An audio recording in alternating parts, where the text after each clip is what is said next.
Welcome to ಅಭಿರುಚಿ studios.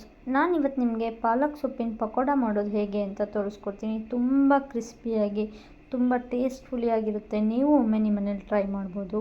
ಈಗ ನಾನಿಲ್ಲಿ 1 ಕಟ್ ಪಾಲಕ್ ಸೊಪ್ಪು ತೊಗೊಂಡಿದ್ದೀನಿ. ಅದನ್ನೀಗ ಸಣ್ಣಗೆ ಹೆಚ್ಚಿಟ್ಕೊಳ್ತಾ ಇದ್ದೀನಿ. ಈಗ ಹೆಚ್ಚಿಟ್ಕೊಂಡು ಒಂದು ಬೌಲಿಗೆ ಹಾಕ್ಕೊಂಡಿದ್ದೀನಿ. ಹಾಗೆ 1 ಆಲೂಗಡ್ಡೆ ತುರಿ, 1 ಈರುಳ್ಳಿ,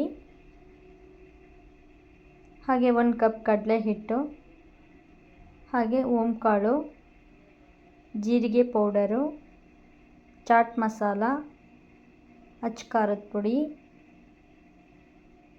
ಹಾಗೆ ರುಚಿಗೆ ತಕ್ಕಷ್ಟು ಉಪ್ಪು, ಹಾಗೆ ಶುಂಠಿ ಬೆಳ್ಳುಳ್ಳಿ ಪೇಸ್ಟು. ಇದಿಷ್ಟು ಹಾಕ್ಕೊಂಡು ನಾನು ಚೆನ್ನಾಗಿ ಕಲಿಸ್ಕೊಳ್ತಾ ಇದ್ದೀನಿ. ಇದಕ್ಕೆ ನೀರು ಆ್ಯಡ್ ಮಾಡೋದೇನು ಬೇಡ. ಈರುಳ್ಳಿ ಅಂಶದಲ್ಲೇ ನೀರಿರೋದ್ರಿಂದ ಈಗ ನಾನು ಹಾಗೆ ಕಲಸಿಟ್ಕೊಂಡಿದ್ದೀನಿ. ಬೇಕಾದ್ರೆ ಒಂಚೂರು ನೀರು ಆ್ಯಡ್ ಮಾಡ್ಕೊಳ್ಳಿ. ಈ ಥರ ಮುದ್ದೆ ಬರೋಂಗೆ ಹೀಗೆ ಮಾಡಿಟ್ಕೊಳ್ತಾ ಇದ್ದೀನಿ. ಈಗ ಇದು ರೆಡಿಯಾಗಿದೆ. ಈಗ ನಾನು ಇಲ್ಲಿ ಮುಂಚೆನೇ ಎಣ್ಣೆ ಕಾಯಕ್ಕೆ ಇಟ್ಕೊಂಡಿದ್ದೆ. ಇದನ್ನು ಎಣ್ಣೆಗೆ ಹಾಕಿ ಕರ್ಕೊಳ್ತಾ ಇದ್ದೀನಿ. ಈ ಥರ ನಿಮಗೆ ಕೆಂಪು ಬಣ್ಣ ಆಗೋ ತನಕ ಕರಿಬೇಕು ಚೆನ್ನಾಗಿ. ಈ ಥರ ನಾವು ಮನೆಯಲ್ಲೇ ಮಕ್ಳಿಗೆ ಮಾಡಿಕೊಡೋದ್ರಿಂದ ತುಂಬ ಇಷ್ಟಪಡ್ತಾರೆ ಮಕ್ಕಳು. ತಿನ್ನೋಕ್ಕೂ ಟೇಸ್ಟ್ಫುಲ್ಲಿಯಾಗಿರುತ್ತೆ. ಈಗ ನೋಡಿ ಚೆನ್ನಾಗಿ ಕರೆದಿದ್ದಾಗಿದೆ. ಈಗ ನಾನು ಇದನ್ನು ಪ್ಲೇಟಿಗೆ ಸರ್ವ್ ಮಾಡ್ಕೊಳ್ತಾ ಇದ್ದೀನಿ.